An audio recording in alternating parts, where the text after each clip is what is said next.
दोस्त, इस शब्द का महत्व तो हर किसी के जीवन में है, पर बहुत से लोग इस शब्द का मतलब ही नहीं समझ पाते।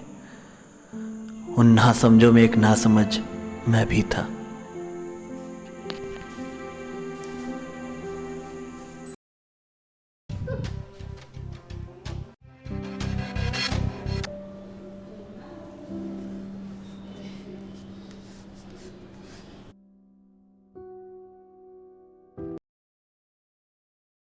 ऑडिशन में सेलेक्ट होने के बाद मैं बहुत खुश था।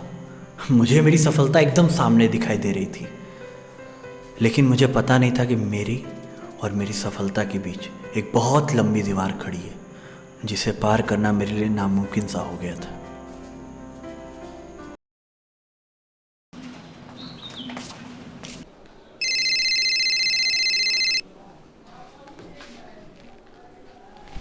अरे हाँ प्रभु। हेलो। हाँ गुरु। अरे कब आए नवाबों के शहर से आप? बस आज सुबह में आए हैं। और ये कह रहे थे ना कि आपकी कृपा से सिलेक्शन हो गया मेरा। क्या बात कर रहे हैं? अरे हमको तो पता था कि आपका निकल ही जाएगा। अरे बस भूल मत जाइएगा हीरो बनने के बाद। अरे भाई कैसी बात कर रहे हो यार, अब तुमको भूल जाएंगे। अरे नहीं नहीं, मजाक कर रहे हैं भाई। चल ठीक है, ठीक ठीक, चल मिलते हैं फिर। पापा ये आपकी चाय। पापा चाय।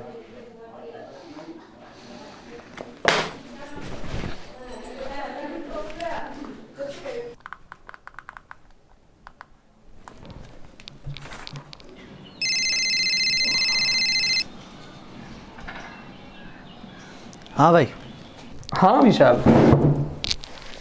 और भाई कैसे हो? अरे बहुत बुरा हाल है यार, पापा अभी भी नाराज़ हैं भाई। अच्छा, अभी भी नाराज है तुम्हारे पापा तुमसे? अरे भाई, बात करना तो दूर, अब देखना ही पसंद नहीं कर रहे हैं। देखो, तुम्हारे पापा को समझाना जैसे भैंस के आगे बीन बजाना, वैसे ही है, ठीक है? और वैसे भी तुम्हारा ऑडिशन क्लियर हो गया है, ओके? जल्दी जल्दी तुम टीवी पे आ जाओगे। और एक चीज़ याद रखना कि उनको समझाने के लिए ना मैं और नए अनुराग उनके पास जाएं, वरना वो हो सकता है कि उनका दिमाग और ख़राब हो जाए। चल देखता हूँ। ठीक है, देखता हूँ। बाय। हाँ हाँ ठीक है ठीक है ठीक है। एक मिनट अबे दिन भर फोन। हाँ भाई, एक मिनट बात करते हैं। हाँ हाँ भाई अनुराग। हाँ भाई बोलो। यार भाई तुमसे एक बहुत ज़रूरी बात करनी थी। हाँ भाई। हाँ, ये कह रहे थे ना भाई कि अब हम लोग बाहर ही मिलेंगे, घर मत आना। कहाँ है बे? अरे भाई भाई, पापा मना। अच्छा तुम्हारे पापा की वजह से। ठीक है ठीक है ठीक है ठीक है एकदम। ठीक है, बाय।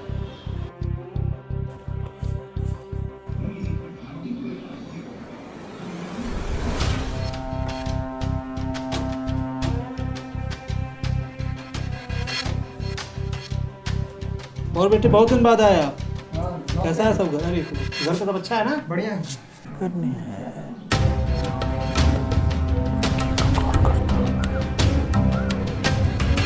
हेलो, अभी ये कह रहा था, ये अनुराग क्या करने आया मेरे घर?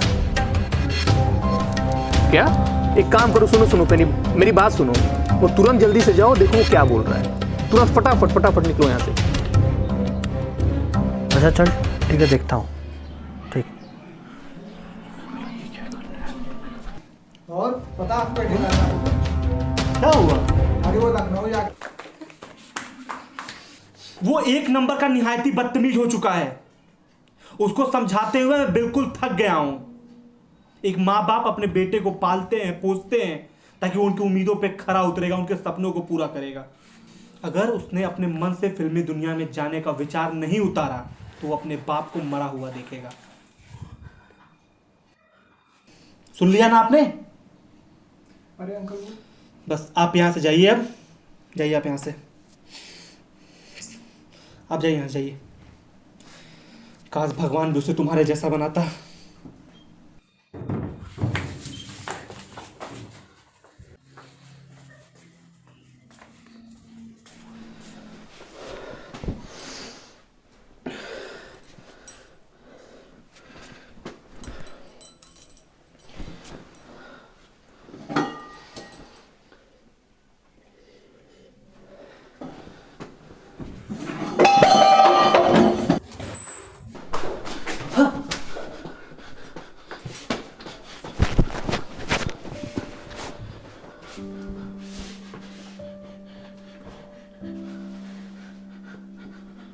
हेलो, हाँ विक्की कह रहा था भाई कि जल्दी से घर आ जा, पापा की बहुत तबीयत खराब है भाई। अरे विशाल, ये क्या हुआ अंकल को? पता नहीं भाई, देख। एक मिनट रुके रहो, 1 मिनट। अरे भाई रुके रहो। अंकल, अंकल विशाल, हाँ हाँ हाँ, उसमें आ गए, उसमें।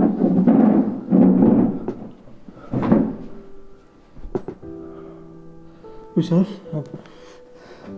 बेटे तुम्हारी माँ के जाने के बाद ना बस तुम ही मेरा एक सहारा हो, और मैं तुम्हें इस तरह बर्बाद होते नहीं देख सकता। फिल्मी दुनिया बहुत बड़ी है बेटे, और वहाँ तुम्हारे ऐसे हजारों लोग आते हैं, पर उनके लिए तुम होगे हजारों में, और मेरे लिए तुम बस एक ही हो बेटे, बस एक ही हो, और मैं तुम्हें इस तरह नहीं देख सकता। इसलिए बेटे तुम्हें आज चुनना पड़ेगा कि तुम फिल्मी दुनिया का वो संघर्ष चुनोगे या अपने पिता का जीवन भर का साथ। तुम्हें आज ये चुन। पापा, पापा मैं आपसे वादा करता हूँ,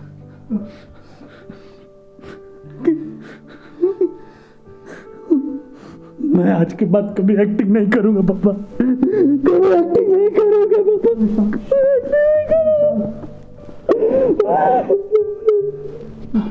भाई सब कैसे हुआ? पता नहीं भाई, मैं वो कल का अनुराग आया था, अनुराग? तभी से पापा बहुत शांत शांत लग रहे थे यार। लेकिन तूने तो मना किया था ना फोन करके उसे नहीं आने के लिए, फिर वो क्यों आया? जबकि मैंने भी फोन करके उसे मना किया था नहीं आने के लिए। तूने तेरे मना घर? किया हाँ था? मैंने मना किया था उसे नहीं आने के लिए, फिर वो क्यों आया? भाई वो इसीलिए आया ना क्योंकि उसे मेरी खुशी बर्दाश्त नहीं हो रही थी। वो नहीं देख पा रहा था मेरे सपने पूरे होते हुए, क्योंकि एक सपना था जो उसका भी अधूरा रह गया था। भाई अब जो भी हो मुझे तो नहीं पता, लेकिन अब अगर वो ऐसा कर रहा है तो वो गलत कर रहा है। हेलो, ठीक है भाई, मैं मिलता हूँ कल तुमसे, ठीक है? ठीक। ये फोन क्यों नहीं उठा रहा यार? फोन क्यों उठा?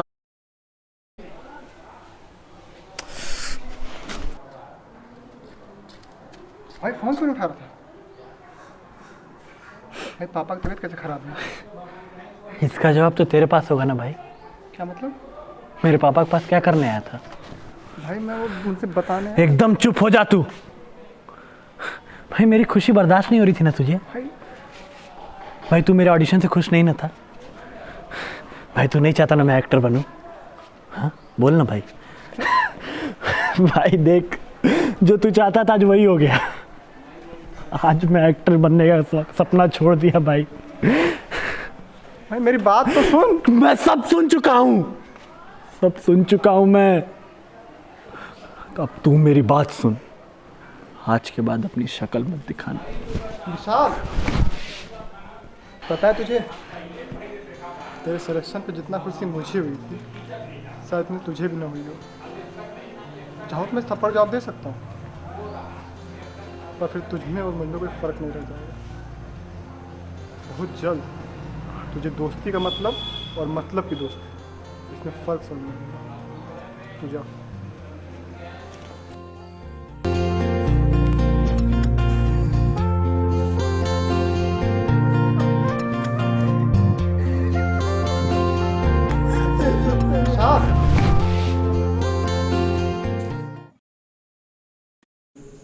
हम सब सपना देखते हैं और बहुत से लोगों के सपने अधूरे रह जाते हैं।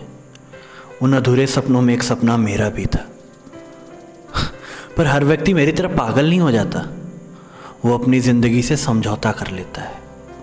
पर शायद मैं नहीं कर पाया, क्योंकि मेरे दिमाग ने कभी मेरे सपने का त्याग किया ही नहीं था। और शायद इसीलिए मेरे सपने का मेरे दिमाग पर हावी होना ही मेरी इस दुर्दशा का कारण बना है।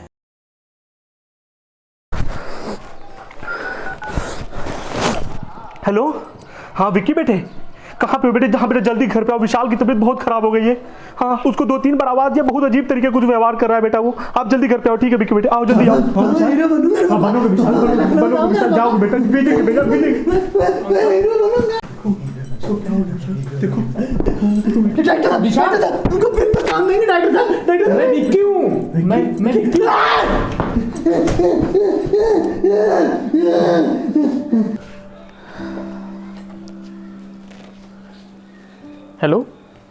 Mental asylum? थोड़ा जल्दी आ जाओ।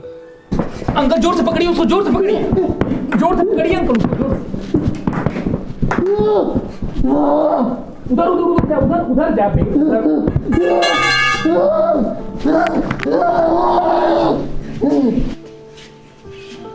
खोलो इसे।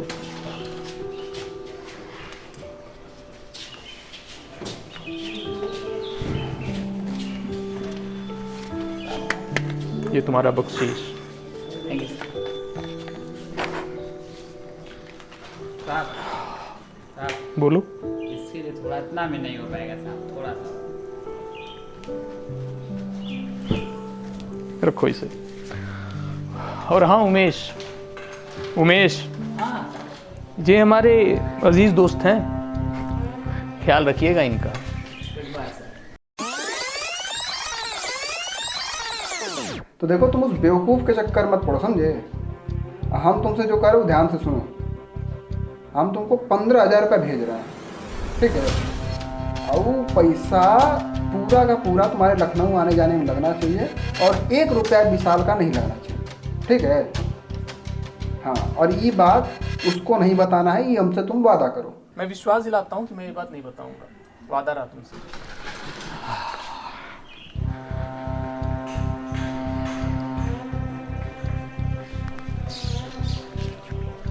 हेलो, हाँ डायरेक्टर साहब नमस्ते।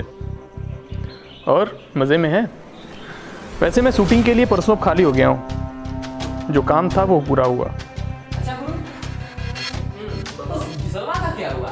दिखाई नहीं दे रहा है। हाँ शांति बनाओ, थोड़ा फोन मिलाना है। हेलो, हाँ अनुराग। हाँ भाई बोलो।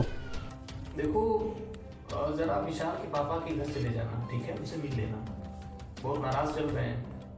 और उनको ये समझाओ कि हाँ, उनको ये समझाओ कि विशाल को ऑडिशन के लिए जाने, उनको थोड़ा समझाओ बुझाओ।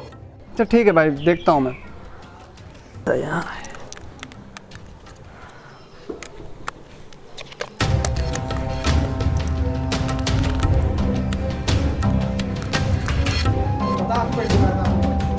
क्या हुआ? अरे वो लखनऊ जाके एक सेकंड। हाँ जी हेलो। हेलो, ये क्या विशाल के पापा बोल रहे हैं? हाँ जी बोल रहा हूँ, बताइए। जी देखिए, मैं लखनऊ से बोल रहा हूँ। अभी कुछ दिन पहले आपका लड़का आया था लखनऊ ऑडिशन के लिए, और उसका सिलेक्शन हुआ नहीं है। और उसका सिलेक्शन नहीं हुआ तो वो मुझे धमकियां दे रहा है जी। और धमकियां दे के वो बोल रहा है कि अगर आपने मेरा सिलेक्शन नहीं किया तो हम आपको जान से मार देंगे। तो और नहीं, मेरी बात सुनिए पहले आप। और अगर आपका लड़का ऐसा ही करता रहा तो मुझे उस पे FIR करना पड़ेगा, और आपके ऊपर भी नामजद FIR करना पड़ेगा। वो एक नंबर का निहायती बदतमीज हो चुका है। उसको समझाते हुए मैं बिल्कुल थक गया हूं।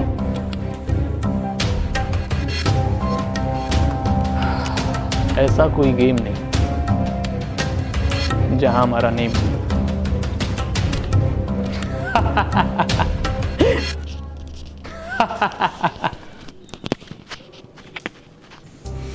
मझधार ही मेरी कहानी का अंत था, और शायद मेरा भी। पर पीछे छूट रहे थे तो सिर्फ 3 लोग। एक वो पिता जो अभी भी ये सोच रहा था कि गलती किसकी थी, मेरी या उसकी। एक वो दोस्त जो अब समझ नहीं पा रहा था कि उसे मेरा साथ देना चाहिए था या नहीं। और आप लोग जो अब ये सोच रहे होंगे कि उस विक्की का क्या हुआ। विक्की वो सफलता की हर सीढ़ी चढ़ता चला गया, और वो शायद उस पद का हकदार भी था, क्योंकि दोस्ती के ढोंग का इतना बेहतरीन अभिनय तो शायद मैं भी नहीं कर पाता।